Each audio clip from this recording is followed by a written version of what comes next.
The rumor is that somebody, not Kim Kardashian, wrote her monologue. That it wasn't penned by Kim, but in fact, a writing team was assembled to write those jokes for her.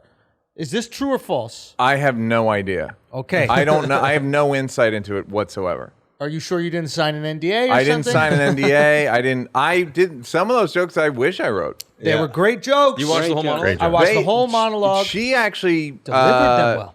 Yeah. Say again? Delivered them well. She did deliver them cleanly, but you would have to agree she could have paused. She was a little ahead of it. I like that she didn't pause. I like that she bit the end of the laugh. Because usually when you have someone like a politician or somebody go up there who's never done stand-up, they just wait and then it's a restart every single time. She was able to build some momentum because she was catching the end of the laugh. I think she could have increased the pleasure for the audience by 30%. She didn't even, it was one of these things where you're like, what the fuck is happening? Fuck the audience. Like, what is happening? This is so good. And by the end of it, you're like, I think this lady just did 14 perfect jokes in a row. Yeah. I think she really doesn't give a fuck about SNL.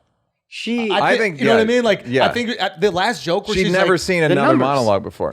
She'd never seen it. She's like, yeah, this is good enough. Yeah, what do? I just go and I say before I shit on my entire family in existence? Yeah, let's go. Oh, wait, when I talk, guys laugh? Yeah, exactly. Yeah, I remember this. Yeah. from the 2000s before I met Kanye. Yeah. Did you write on it? I had nothing to do with it. Because a buddy of mine, I told you, hit me up and he was like, I saw Neil, Chris Rock, and Blake Griffin at the Mercer having lunch. Yeah, we were working. We were trying to help Kim Kardashian. Like, guys, we need to help Kim. Those are the three I would choose. Yo, Blake Griffin. What a look that is for Blake Griffin. To be like, they got the best writers on earth. They got Neil Brennan. Country. They got Chris Rock. And of course, they got Blake Griffin. Yeah. No, good for him. And then they were in the sketch. And so I don't think, I have no idea who wrote it. And then somebody told me, like, I think Schumer wrote it. And Seth Rogen somehow was involved. I have no idea. No, but I think no. Schumer wrote that. Come on. I think Che. If somebody goes, yo, Che wrote it. Okay, they I definitely see that. They got a bunch of people. They got funny people that are writing there. Sam J. Yes. Oh my gosh. Amy Sam's Schumer. Keep the jokes. Keep them. You know what's funny though is like going back to the Kim K monologue, which was exceptional. Is that there were trans jokes in it. I guess one trans joke or something like that. Right? Caitlyn. Yeah, maybe it was a Caitlyn joke. Yeah. And it was like, and she has the authority to make the joke even though she's not part of the community because of proximity to the community. Like, nobody said anything. Nobody asked Caitlyn if it was okay. Right. But because of her perceived proximity, like, nobody knows if, like, she hates fucking trans people. But they're like, no, it's her mom, dad, so she's allowed to make the jokes. Is she? Well, that's because Dave's argument was like, yo, I had a friend. Right. So she's like, I got a mom, dad. Right. So does that allow her to do the joke? It looks like she's gotten away with it.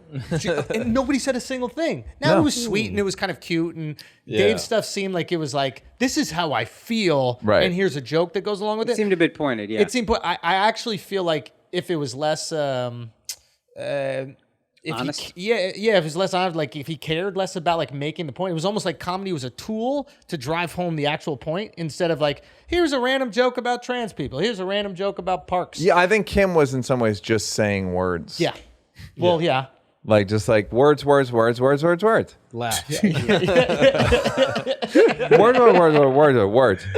My husband has bad personality. Yeah. All right. Yeah. I hope Kanye makes a diss song about her because it's like way worse than anything any SNL has done. Did you notice though that like she made sure to say the things that he would really genius. care about? Yeah. Like to get it. He's the richest black man in America, which is not even true. Who is? Another guy. Oh.